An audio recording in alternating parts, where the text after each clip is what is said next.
اگر آپ کا دل زندہ ہے تو ہی یہ ویڈیو دیکھیے گا، اگر آپ کا دل مردہ ہے تو ابھی آپ اسکپ کر کے جا سکتے ہیں، کیونکہ یہ ویڈیو، یہ سیریز ہے دل والوں کے لیے، جن کے دل اللہ کے نام سے دھڑکتے ہیں، جن کے دل اللہ کے نام سے دھڑکنا چاہتے ہیں، کیونکہ ویڈیو سننے کے بعد آپ کا ایمان بالکل تر و تازہ ہو جائے گا اور سرکار پر ایمان اور زیادہ بڑھ جائے گا۔ تو چلیے اسٹارٹ کرتے ہیں۔ سیریز جو ہم نے اسٹارٹ کی ہوئی ہے روحانی سفر کی، اس کو ہم آج لے کے چلتے ہیں، جو باقی کا پارٹ ہمارا رہ گیا تھا۔ سرکار فرماتے ہیں کہ ہوا بہت تیز چل رہی تھی اور میں بڑا سنبھل کر چلا گاہ کی طرف جا رہا تھا کہ کمزوری کی وجہ سے کہیں اڑ نہ جاؤں۔ چلا گاہ میں بیٹھا حسب معمول فاتحہ پڑھ رہا تھا کہ ایک شخص آ کر قریب ہی بیٹھ گیا۔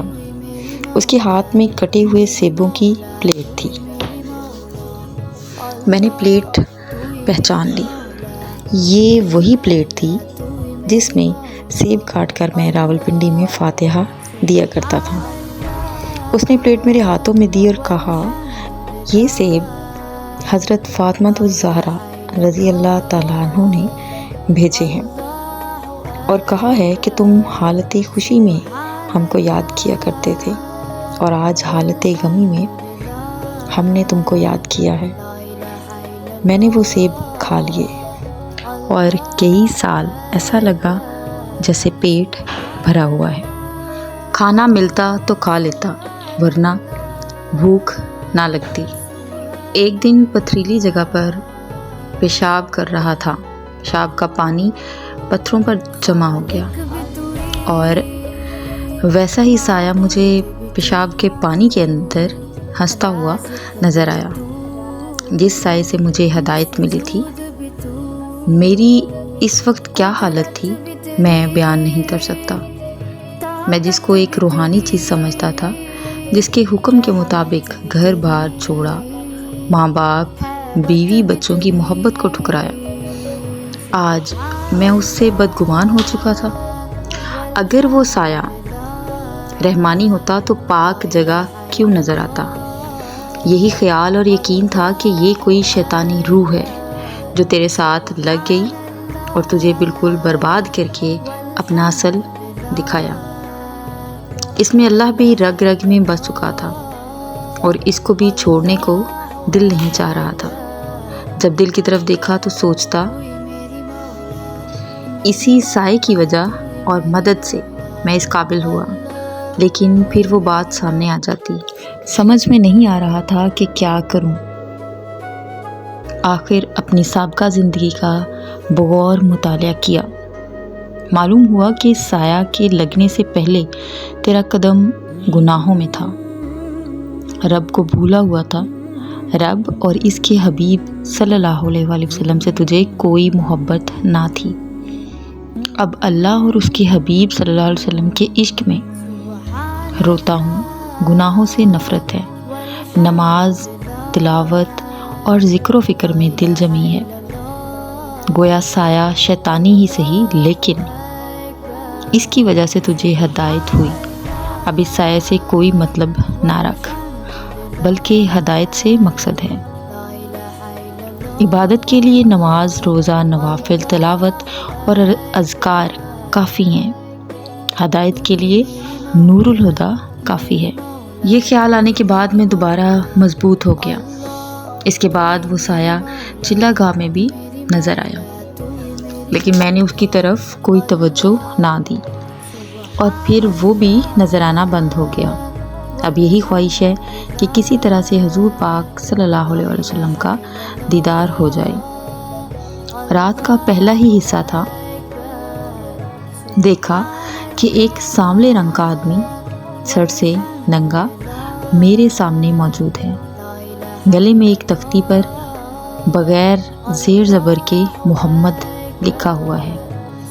آواز آئی، یہی رسول اللہ ہیں، سجدہ تعظیمی کر لو۔ میرے ذہن میں سوال ابھرا، رسول اللہ صلی اللہ علیہ وآلہ وسلم تو نوری ہیں، یہ سانولے کیوں ہیں؟ جواب آیا، تیرا دل بھی ابھی سیاہ ہے۔ سیاہ آئینے میں سفید بھی سیاہ ہی نظر آتا ہے۔ بات سمجھ میں آئی، اٹھنا چاہا لیکن معلوم ہوا کہ جسم پر سخت گرفت ہے اور وہی سایہ سر پر مسلط ہے۔ قدم بوسی کا لمحہ گزر گیا، دل میں سخت ملال ہے اور اس سایہ پر بڑا غصہ آ رہا ہے۔ جی چاہتا ہے کہ یہ سائے کو خوب گالیاں دوں، لیکن یہ بھی خیال آتا ہے کہ اس سے ہدایت بھی ہوئی اور خون جگر پی کر رہ جاتا ہوں۔ وقت گزرتا گیا، اس میں ذات کے ذکر قلبی، روحی، سری وغیرہ ہوتے رہے۔ ایک دن ذکر جہر کی ضربیں لگا رہا تھا، دیکھا کہ ایک سیاہ رنگ کا موٹا تازہ کتا سانس کے ذریعے باہر نکلا اور بڑی تیزی سے بھاگ کر دور پہاڑی پر بیٹھ کر مجھے گھورنے لگا، اور جب ذکر کی مشق بند کی تو دوبارہ جسم میں داخل ہو گیا۔ اب دوران ذکر گاہے بگاہے میں اس کتے کو دیکھتا۔ کچھ عرصے بعد میں نے دیکھا کہ وہ کافی کمزور ہو چکا تھا۔ ایک دن ایسا بھی آیا کہ وہ جسم سے نکلتا لیکن کمزور ہونے کی وجہ سے بھاگ نہ سکتا۔ اللہ کی ضربوں سے اس طرح چیختا چلاتا جیسے اسے کوئی ڈنڈوں سے مار رہا ہو۔ اب کئی دنوں سے اس کا جسم سے نکلنا بند ہو گیا تھا، لیکن دوران ذکر ناف کی جگہ بچے کی طرح رونے کی آواز آتی کہ ہائے میں مر گیا، ہائے میں جل گیا۔ تقریباً 3 سال بعد جہاں سے رونے کی آواز آتی، اب کلمے کی آواز آنا شروع ہو گئی، اور دن بدن یہ آواز بڑھتی گئی۔ ناف کی جگہ ہر وقت دھڑکن رہتی، جیسا حاملہ کے پیٹ میں بچہ ہو۔ ایک دن ذکر میں مشغول تھا، جسم سے پھر کوئی چیز باہر نکلی۔ دیکھا تو ایک بکرا میرے سامنے ذکر سے جھول رہا تھا۔ کبھی وہ بکرا میرے جسم میں داخل ہو جاتا اور کبھی میرے ساتھ ساتھ رہتا۔ کچھ ماہ بعد اس بکرے کی شکل بدلنا شروع ہو گئی۔ کبھی تو وہ مجھے بکرا دکھائی دیتا اور کبھی میری شکل بن جاتا۔ اب وہ میری شکل بن چکا تھا، فرق صرف آنکھوں میں تھا۔ اس کی آنکھیں گول اور بڑی تھیں۔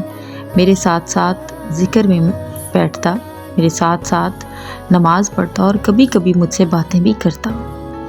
اور ایک دن اس نے اپنا سر قدموں میں رکھ دیا اور کہا، اے باہمت شخص، جانتا ہے میں کون ہوں؟ میں نے کہا، خبر نہیں۔ کہنے لگا، میں تیرا نفس ہوں۔ میں اور میرے مرشد نے تجھے دھوکہ دینے کی بہت کوشش کی، لیکن تیرا مرشد کامل تھا جس نے تجھے بچا لیا۔ میں نے کہا، میرا مرشد کون؟ اس نے کہا، جس سائے سے تجھے ہدایت ہوئی تیرا مرشد تھا، اور جس کی وجہ سے تجھے بدگمانی ہوئی وہ میرا مرشد ابلیس تھا، جو تیرے مرشد کے روپ میں پیشاب میں نظر آیا، جو مصنوعی رسول بن کر آیا تھا۔ وہ بھی میرا مرشد ہی تھا، اور اس وقت جس نے تجھے سجدہ ابلیس سے بچا لیا وہی تیرا مرشد تھا۔ آج آدھی رات ہو چکی ہے، میں حسب معمول ذکر نفاس میں مشغول ہوں۔ چلا گاہ کے باہر گھنٹیوں کی آوازیں آنا شروع ہو گئیں اور آہستہ آہستہ میوزک کی طرح بلند ہونے لگیں۔ میں نے چلا گاہ سے اٹھ کر دیکھا، 15-20 لڑکیاں گول دائرے کی شکل میں رقص کر رہی تھیں۔ جسم پتلے اور قد درمیانہ تھے، پشت پر پرندوں کی طرح پر لگے ہوئے تھے جن کے اوپر بال تھے۔ رقص بھی انوکھا اور مخلوق بھی عجیب تھی۔ سما بھی دن کی طرح ہو گیا تھا۔ میں نے سمجھا پریاں ہیں اور ان کا رقص دیکھنے میں محو ہو گیا۔ آواز آئی، انہیں چھوڑ اور ذکر کر۔ میں نے کہا، ذکر تو روز ہی کرتے ہیں اور روز ہی کریں گے، لیکن یہ رقص تو کبھی نہیں دیکھا اور شاید آئندہ بھی نہ دیکھ سکوں۔ تجسس بڑھ رہا ہے۔ آپ کو بھی یقیناً میری طرح بہت ہی جلدی ہوگی کہ اس کا نیکسٹ پارٹ کب آئے گا۔ تو آج شام 6 بجے اس کا نیکسٹ پارٹ آپ کے ساتھ شیئر کر دیا جائے گا۔ ابھی کی ویڈیو کو اگر آپ کو ویڈیو اچھی لگی ہے تو ویڈیو کو زیادہ سے زیادہ شیئر کریں تاکہ جو لوگ سرکار کو ابھی تک نہیں جانتے یا ایک رہبر کامل، ایک پیر مرشد کو ڈھونڈ رہی ہیں یا جن کے کانسیپٹ غلط ہیں سرکار کو لے کر، تو کم سے کم وہ حقیقت کو جان سکیں۔ تو ویڈیو کو صدقہ جاریہ سمجھ کے زیادہ سے زیادہ شیئر کریں۔ ملتی ہوں آپ سے نیکسٹ ویڈیو میں، یعنی کہ شام کو 6 بجے۔ تو بیل نوٹیفیکیشن کو آن کر لیں تاکہ آپ کو ویڈیو کا نوٹیفیکیشن جو ہے وہ مل سکے۔ دعا کرتی ہوں کہ اے میرے پروردگار، یہ ساری منزلیں بہت کٹن ہیں سرکار، ہم صرف اتنا جانتے ہیں کہ ہم گناہ گار ہیں، ہم سیاہ کار ہیں، لیکن تیرے در پر آئے ہیں۔ ہم گناہ گاروں کی اوپر سرکار کے صدقے میں کرم نوازی فرمائیں اور ہمیں بھی ایمان کی دولت سے مالا مال کر دیں۔ آمین ثم آمین۔